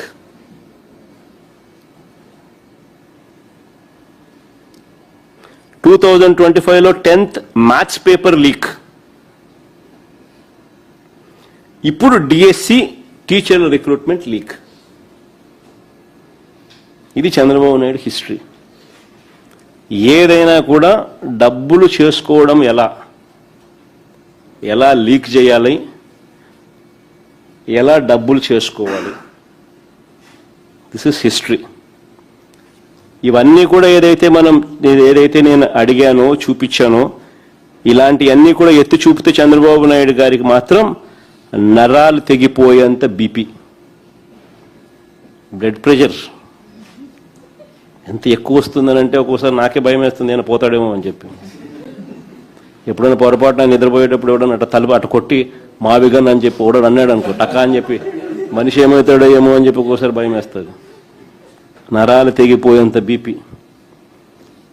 అందుకే ప్రశ్నించిన ఏ ఒక్కరిని కేసులు, అరెస్టులు, ఎవరైనా మీరు ప్రశ్నించండి, ఎక్కడైనా కానీ ప్రశ్నిస్తే చాలు కేసులు, అరెస్టులు, భయపెట్టడం. ఇది రొటీన్ చంద్రబాబు నాయుడు గారి పాలనలో. ఇవన్నీ కూడా మనం చూస్తూ ఉన్నాం. అయితే చంద్రబాబు నాయుడు గారికి ఒక్కటి గట్టిగా చెప్పాలి. అయ్యా చంద్రబాబు నాయుడు గారు, ఇప్పుడు ఉన్నది జెన్ జీలో ఉన్నాం, ఆల్ఫా, జెన్ ఆల్ఫా కూడా వచ్చేసింది. నువ్వు గన ఈ మాదిరిగా తప్పు చేసినాక ఈ మాదిరిగా ఇబ్బందులు పెట్టే కార్యక్రమాలు ఒప్పుకోకుండా ఇబ్బందులు పెట్టే కార్యక్రమాలు చేస్తే కాక్రోచెస్ లేస్తాయి. గుర్తుపెట్టుకో చంద్రబాబు అని చెప్తా ఉన్నా.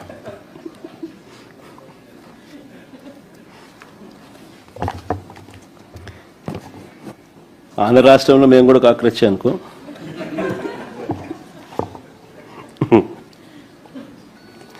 ఇన్ని ఆధారాలు ఉన్నాయి కాబట్టి సిబిఐ దర్యాప్తును అడుగుతా ఉన్నాం. ఇన్ని పక్క ఆధారాలు, సాక్ష్య ఆధారాలతో సహా ఉన్నాయి కాబట్టి సిబిఐ దర్యాప్తును అడుగుతా ఉన్నాం. లోతుగా వెళ్తే మరిన్ని విషయాలు కూడా బయటకు వస్తాయి. విద్యాశాఖ మంత్రి సాక్షాత్తు చంద్రబాబు నాయుడు గారి కొడుకు మంత్రిగా ఉన్నాడు కాబట్టి ఈ తప్పులపై విచారణ చేయడానికి చంద్రబాబు ముందుకు రాడు. సరికదా ఎదురుదాడి చేస్తూ తప్పించుకునే ప్రయత్నం చేస్తాడు. కాబట్టి ఖచ్చితంగా సిబిఐ ఎంక్వైరీ కావాలి, వేయాలి. అందుకే ఇన్ఫ్యాక్ట్ వారం రోజుల క్రితం డిఎస్సి అభ్యర్థులంతా కూడా నా వద్దకు వచ్చినప్పుడు వారికి నేను ఒకటే చెప్పాను, వారి తరపున న్యాయ పోరాటంలో ఖచ్చితంగా వాళ్ళ తరపున వాళ్ళకు తోడుగా ఉంటామని చెప్పాం. ఒకవేళ అప్పటికీ కూడా వారికి న్యాయం జరగకపోతే మేము అధికారంలోకి రాగానే ఒక కమిషన్ వేస్తాము, రీవెరిఫై చేస్తాము, అన్యాయం జరిగిన వారికి న్యాయం చేస్తాము, తప్పు చేసిన వారిని ఖచ్చితంగా శిక్షను కూడా శిక్షిస్తాము అని కూడా ఇంతకుముందే నేను చెప్పాను. ఇన్ఫ్యాక్ట్ రేపు రాష్ట్ర వ్యాప్తంగా నియోజకవర్గ స్థాయిలో వైఎస్ఆర్ కాంగ్రెస్ పార్టీ ఆధ్వర్యంలో చంద్రబాబు గారి 2 ఏళ్ల వెన్నుపోటు పాలనపై నిరసన ర్యాలీలు రాష్ట్ర వ్యాప్తంగా కూడా ప్రతి కాన్స్టిట్యున్సీలోనూ ప్రతి నియోజకవర్గంలోనూ నిరసన ర్యాలీలు నిర్వహిస్తూ ఉన్నాం. దగాపడ్డ రైతులు, దగాపడ్డ మహిళలు, దగాపడ్డ పిల్లలు, ఇలా దగాపడ్డ ప్రతి వర్గాన్ని కూడా కలుపుకుంటూ రేపు ప్రతి నియోజకవర్గ స్థాయిలో ర్యాలీలు నిర్వహించమని చెప్పి అంగీభావంగా దగాపడ్డ రైతులు, దగాపడ్డ మహిళలు, దగాపడ్డ పిల్లలు, దగాపడ్డ నిరుద్యోగులు, యువతకు నెల 3,000 ఇస్తానన్నాడు సూపర్ 6, సూపర్ 7 హామీల్లో. నెల 3,000 గత దేవుడు ఎరుగు. వాళ్ళకి రైట్ఫుల్గా రావాల్సిన ఉద్యోగాలు కూడా వాళ్ళకి ఇవ్వకుండా స్కాములు చేస్తూ అక్కడ కూడా దగా చేస్తూ ఉన్న పరిస్థితులను కూడా ఎండగడుతూ రాష్ట్ర వ్యాప్తంగా రేపు 12వ తారీఖున రాష్ట్ర వ్యాప్తంగా ప్రతి నియోజకవర్గ కేంద్రంలో కూడా గట్టిగా ర్యాలీలు, ప్రొటెస్ట్ కార్యక్రమాలు గట్టిగా చేయాలి అని చెప్పి 2 ఏళ్ల వెన్నుపోటు పాలనపై నిరసన ర్యాలీలు గట్టిగా నిర్వహించాలని చెప్పి పార్టీలో ఉన్న క్యాడర్కి అందరికీ కూడా పిలుపునిస్తా ఉన్నాం. సార్, ఎవరైతే డిఎస్సి అభ్యర్థులు అన్యాయం జరిగిందని తిరుగుతున్నారో వాళ్ళని ట్రోల్ చేస్తూ సోషల్ మీడియాలో పెద్ద ఎత్తున ఫేక్ ప్రచారాలు చేస్తున్నారు. వారి కుటుంబ సభ్యులు కూడా ఇబ్బంది పడుతున్నారు. ఇప్పుడు నేను చెప్పినటివన్నీ కూడా, చూపినటివన్నీ కూడా ఎవరిని వ్యక్తిగతంగా విమర్శించాలనో లేకపోతే ఎవరికో ఏదో ఎత్తి చూపించాలనో కాదు. ప్రతి విషయంలోనూ కూడా ఆధారాలతో సహా with facts and figures explain చేయడం అనేది జరుగుతూ ఉంది. ఈ ఫ్యాక్ట్స్ అండ్ ఫిగర్స్లో ఇంత క్రిస్టల్ క్లియర్గా కనిపిస్తూ ఉన్నప్పుడు సమాధానాలు చెప్పాల్సిన చోట సమాధానం చెప్పకపోగా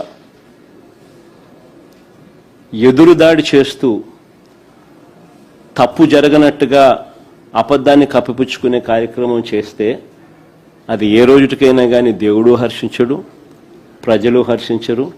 ఖచ్చితంగా మొట్టికాయలు చంద్రబాబు నాయుడు గారి ఖచ్చితంగా రాబోయే రోజుల్లో దేవుడు ప్రజలు ఖచ్చితంగా వేస్తారు. CM Chandrababu Naidu says this DSC has been most like transparent way they have conducted this exam. So what do you say on it? In fact, I'll just give a little briefing in English as well, so that because the issue is of national importance, the issue has a bearing on the plight of lakhs of people who have written this exam in the state of Andhra Pradesh. So I'll just give a background of this in English as well. See, the first thing is, as I had pointed out, there are approximately 5-6 points here that are relevant. I'll just spot out the highlights of these 5 or 6 important points so that you also understand how it has been conducted. See, the DSC question papers are to be prepared. The responsibility of the DSC. DSC convener conducts the exam while the question papers are prepared by SCERT. This is the norm. Chandrababu Naidu ensured that both the responsibilities are given to one person. That is the director of SCERT alone. This is the beginning of the entire scam. Then another aspect which reeks of scam going further is this job should never be entrusted to outsourcing employees or outsourcing contract. Whereas in this particular case, you have a situation where one such outsourcing employee involved in this process secured first rank in the social studies category in Krishna district and 6th rank in zone 2 in the TGT, that is trained graduate teacher Telugu examination. I mean, an outsourced employee working within the department secures first rank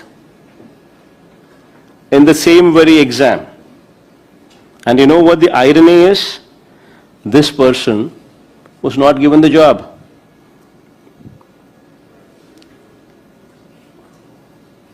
Why was his ID and his data removed? Why was his name removed from the merit list? The first merit list had his name. The second merit list, the name was removed. Why wasn't he invited for verification? And the worst part is, this person went to the court.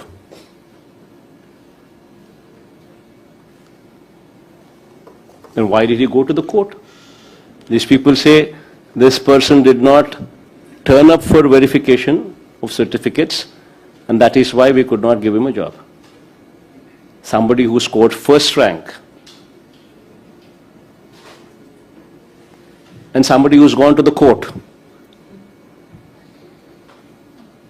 And these people say he did not turn up for verification.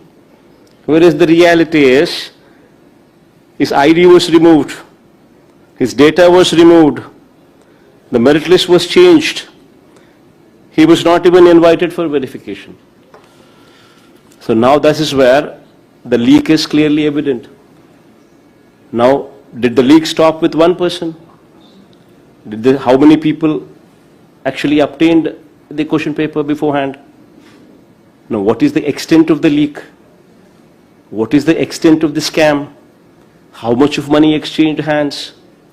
Now, these details are to be probed into. Then going further, which reeks of scam again, no merit lists were displayed. Usually it's a DSC, District Selection Committee, where the exams, where the onus is on the collectors, district collectors.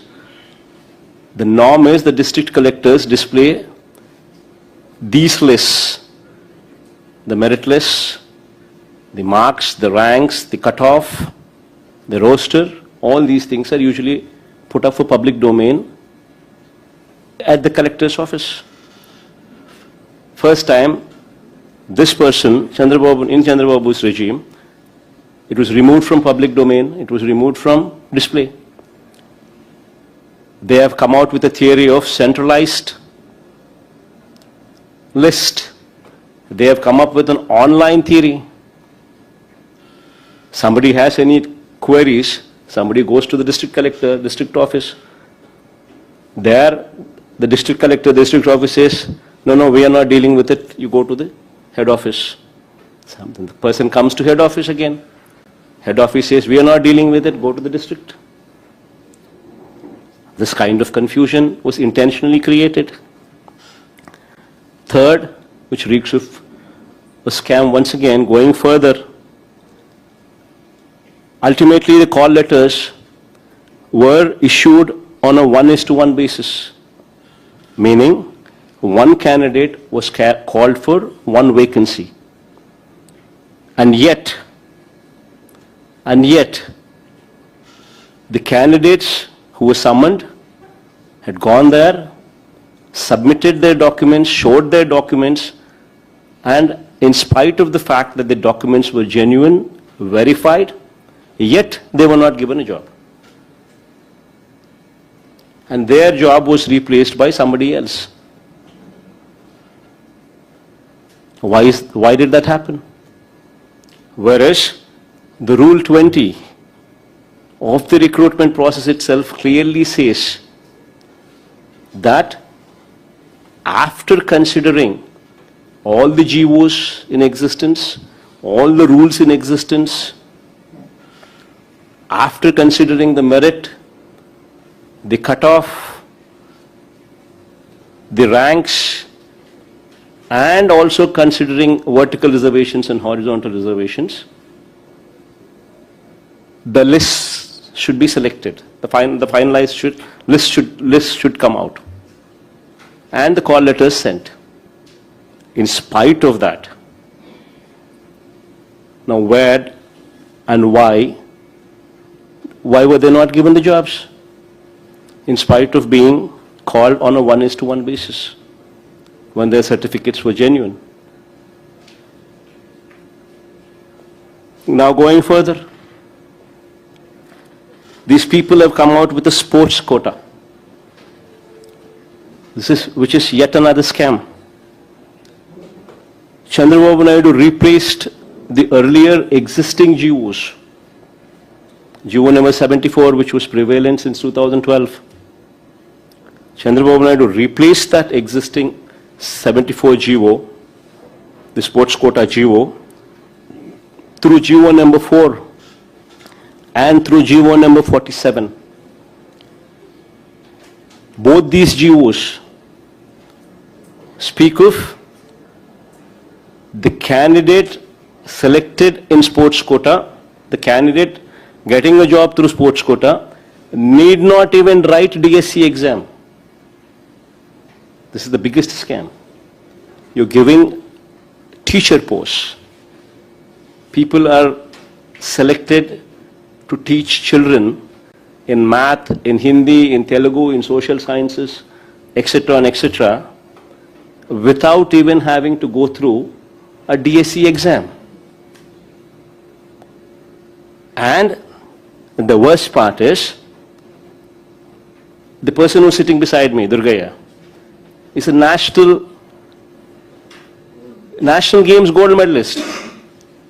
He was given, he was sent a call letter on 1:1 basis, and yet he was denied a job.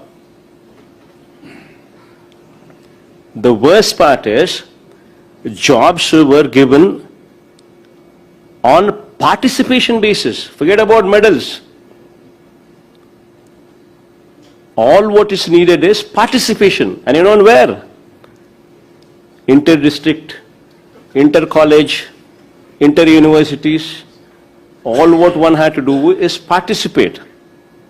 And you know what the worst part is? The association presidents for these games, the softball and the judo, are none other than TDP MLA. TDP MLA is the Ravi Kumar is softball association president. He is the one who gives the certificates. He is the one who authenticates. And then judo association president is none other than Telugudesam Party MP and Nara Lokesh's co-brother. And I forgot, Nara Lokesh is also the education minister. He is the education minister. And his co-brother is an MP and he is judo association chairman. Now he only gives the certificate, he only authenticates certificates. And what one needs to do is just participate. Forget about medals. Now what kind of a scam is this then? Now the worst part is, after he had scrapped GO number 74 and issued GO number 4 and GO number 47, and after his people were recruited, then he shut the gates again, scrapping the very own GOs, that is GO number 4 and GO number 47, scrapping those very GOs by issuing GO number 23, GO number 26 and GO number GO number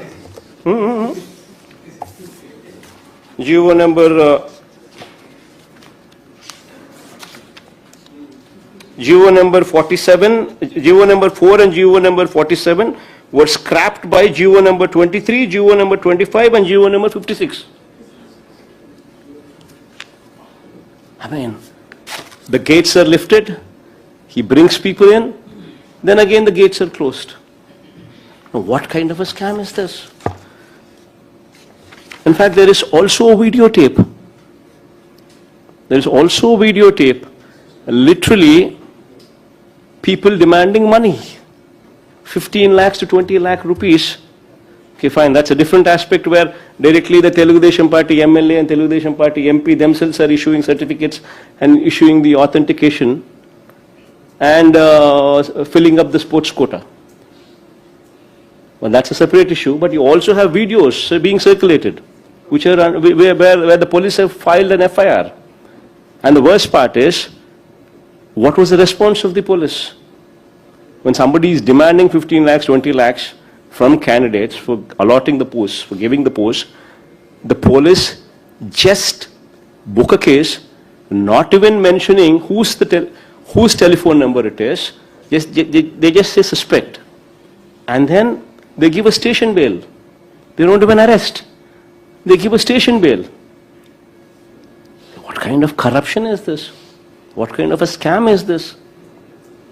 16,000 posts, lakhs of people attend to this exam. People study for years together, put in their best effort to get a teacher job. And look at the scams going on here. And who is the minister?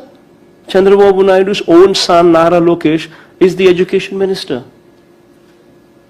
And who is the chief minister? Directly Chandrababu Naidu himself. And who are the agencies who can probe into this? If Chandrababu Naidu is given the freedom to do so, it would be his own police, it would be his own officers who report to him. Then how does one get justice? So it's very important that to instill confidence in the minds of the people, especially in the state of Andhra Pradesh, that a CBI inquiry should be brought in so as to instill confidence in the minds of the people in the state of Andhra Pradesh. This is the scam. Now I've shown you all the evidences. I put forth literally all the GOs, all the videos, all the call letters. I put forth all the everything with all evidences this document is being put forth. And if this does not warrant a CBI inquiry, then what does?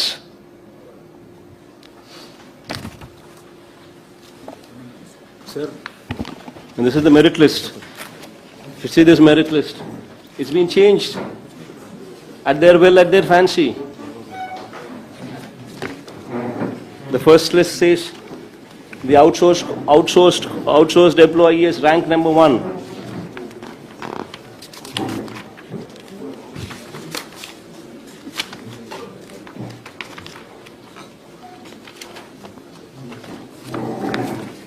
In the second list, there is no name. Name has been changed. Name has been removed. And the outsourced and the outsourced employee goes to the court.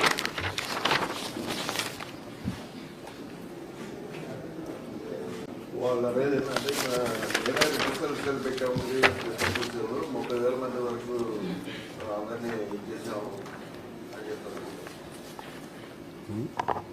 7 grievance letters cell పెట్టి ఈ వచ్చిన ఇట్లా ఏదైనా చిన్న చిన్న resolution వర్గంలో 30,000 మంది వరకు సమస్యలు పరిష్కరించాము. అదేనా ఎంక్వైరీ అన్నది రాష్ట్ర ప్రభుత్వమే చేస్తే న్యాయం ఎలా జరుగుతుంది?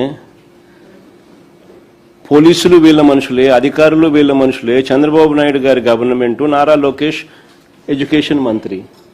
న్యాయం ధర్మం జరగాలి అని అంటే, ప్రివేలెంట్గా ఉండాలి అని అంటే థర్డ్ పార్టీ ఏజెన్సీ రావాలి. సిబిఐ లాంటి ఎంక్వైరీ సంస్థ వస్తే అప్పుడు నీకు ఏదైనా న్యాయం ధర్మం జరుగుతుందా? S Raghavendra. Sir, how do you rate the TDP coalition government performance after completion of 2 years in power? Sir? See, about national perspective, let me not comment on it because there would probably be very little what I can speak of. But as far as the state is concerned, because I'm very much party to it and I know what's happening in the state of Andhra Pradesh. None of the poll promises, the manifesto one manifesto has gone into the dustbin. The Super 6 and Super 7 promises have been thrown out of the window. The farmers are in distress. Women are in distress. Youngsters, children are in distress. Education is in doldrums. So is the health sector. So is the agriculture sector. None of the people are happy. And worse off, you have scams running left to right. All over the place, everything is a scam. Now this is the plight of Andhra Pradesh.